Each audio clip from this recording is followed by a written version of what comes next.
नमस्कार. शकुंतलाबाई व्यंकू महाराजांना म्हणत असतात, आज तर मला हरल्यासारखं वाटतंय. म्हणजे ज्या मुलीवरती एवढी माया केली, तिला आपलंसं केलं, पण त्या मुलीने मात्र एका झटक्यात आपल्याला परकं करून टाकलं. अहो, तिने तर आपला विश्वासघातच केला. तेव्हा व्यंकू महाराज म्हणतात, म्हणून मी तुला बोलतो शकू, तू कोणावरती विश्वास ठेवू नकोस. आता उदाहरणच घ्यायचं म्हटलं तर गोपाचं घे ना. आधी मला साधं खरचटलं तरीसुद्धा त्याच्या डोळ्यात पाणी यायचं, त्याला त्रास व्हायचा. आणि आता मात्र बापाला खरचटलं काय, बाप असला काय नसला काय, त्याला काहीच फरक पडत नाही. खरं सांगायचं तर मला याच गोष्टीचा त्रास होतोय आणि मला याच गोष्टी पटत नाही. तेव्हा लगेच शकुंतलाबाई म्हणतात, मला कळतंय, तुमचं दुःख समजतंय, पण खरं सांगायचं तर मी काहीच करू शकत नाही आणि या गोष्टीचं मात्र मला वाईट वाटतं. तेव्हा लगेच व्यंकू महाराज म्हणतात, नाही ग, ज्याच्या त्याच्या कर्माचे भोग, त्यात तुला कशाला वाईट वाटायला पाहिजे. आणि तुला एक गोष्ट सांगू का, नको त्या गोष्टीचा विचार करण्यापेक्षा समोर जे आहे त्या गोष्टीचा विचार कर ना. मी तुला एकच सांगेन, मला या गोष्टीचा खूप त्रास व्हायला लागलाय आणि खरंच मला या गोष्टीच पटत नाही आहेत. आता मात्र सगळं काही संपल्यातच जमा आहे आणि प्लीज या सर्व गोष्टी आता बंद करा, कारण मला या विषयावर काही एक बोलायचं नाही.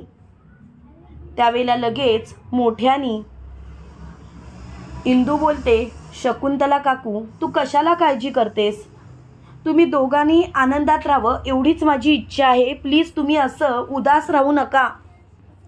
तेव्हा लगेच शकुंतला काकी इंदूसमोर हात जोडतात आणि म्हणतात, इंदू मला माफ कर. खरं तर इंदू, माझं चुकलं, मी असं वागायला नको पाहिजे होतं. इंदू, ज्या पद्धतीने मी वागली ती पद्धत चुकीची होती. खरंच मी माफी मागते तुझी. त्यावेळेला इंदू बोलते, तुम्ही का माफी मागताय माझी? आणि तुम्हाला माझी माफी मागायची गरजच काय? एक गोष्ट लक्षात ठेवा, कितीही काही झालं तरीसुद्धा माझ्यासाठी तुम्ही इम्पॉर्टंट आहात, बाकी काही नाही. तेव्हा मात्र त्या खूपच चिडलेल्या असतात. त्या मोठ्याने बोलतात, आता सगळं काही संपल्यातच जमा आहे आणि हा विषय मला आता ताणायचा नाही. हा विषय जर का इथलं ते बंद केला तर बरं होईल. तेव्हा मात्र शकुंतलाबाईंना खूपच राग आलेला असतो.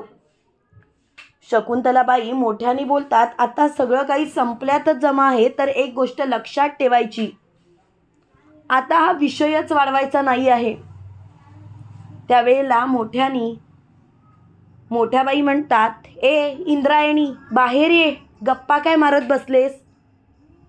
तेव्हा व्यंकू महाराज बोलतात, वहिनींचं जरा अतिच होत चाललंय, मला त्यांच्याशी नीट जरा बोलायला पाहिजे, कारण प्रत्येक वेळेला त्या इंदूचा अपमान करत असतात. शेवटी शकुंतलाबाई आणि व्यंकू महाराज बाहेर येतात. त्याच वेळेला आपल्याला पाहायला मिळतं, व्यंकू महाराज मोठ्याबाईंना बोलतात, वहिनी काय चाललंय? इंदू काही या घरची मोलकरीण नाही, तर या घरची सून आहे. ही गोष्ट तुम्ही लक्षात ठेवा. तुम्ही ज्या पद्धतीने वागताय ना, ती पद्धत चुकीची आहे आणि मला या गोष्टीचा त्रास होतो. त्यामुळे स्वतःचं वागणं सुधारा आणि जर का तुम्हाला हे वागणं सुधारता येत नसेल ना, तर इंदूशी नाही बोललात तरीसुद्धा चालेल. लगेच मोठ्याबाई अधोक्षजला म्हणतात, अधोक्षज, अरे बघ तुझे व्यंकू काका काय बोलतायत ते. अधोक्षज, तुला तरी चालणार आहे का मी तुझ्या बायकोशी नाही बोलले तर? म्हणजे तूच विचार कर आता, नाहीतर उगाच तुझ्या बायकोला माझा त्रास नको ना. तेव्हा लगेच इंदू बोलते, मोठ्याबाई जरा शांत व्हा, व्यंकू महाराज त्या अर्थाने बोलत नाही आहेत. मोठ्याबाई, तुम्ही असं का वागताय? का असा विचार करताय तुम्ही? प्लीज असा विचार नका ना करू. खरंच तुमच्या वागण्याचा त्रास होतोय. मोठ्याबाई, तुमचं हे वागणं जर का बंद केलं तर बरं होईल ना. तेव्हा मोठ्याबाई म्हणतात, मला कोणत्याच गोष्टीचा विचारच करायचा नाही. प्लीज हा विषय इथल्या इथे थांबवलात तर बरं होईल आणि हा विषय इथल्या इथे थांबवा. तेव्हा मात्र मोठ्याबाईंना खूपच त्रास झालेला असतो. मोठ्या बाई खूपच चिडलेल्या असतात. त्या मोठ्याने बोलतात, आता सगळं काही संपल्यातच जमा आहे असं मला वाटतंय, पण या गोष्टीचा मात्र त्रास व्हायला लागलाय आणि मला या गोष्टी नाही पटत आहेत. प्लीज जरा शांत बसाल का?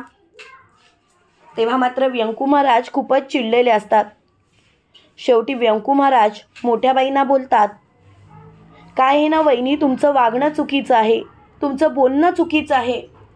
तुम्ही अर्थ वेगळा काढता आणि तिथेच सगळं फसतं. तुम्ही जर का नीट समजून घेतलं तर बरं झालं असतं, पण नाही, तुम्हाला नीट समजूनच घ्यायचं नाही आहे. आणि मला तर आता या विषयावरती काही एक बोलायचं नाही. हा विषय जर का इथल्या इथे बंद झाला तर बरंच होईल, नाहीतर सगळ्या गोष्टी हातातून निसटून जातील. तेव्हा मात्र मोठ्या बाईंना खूपच राग आलेला असतो.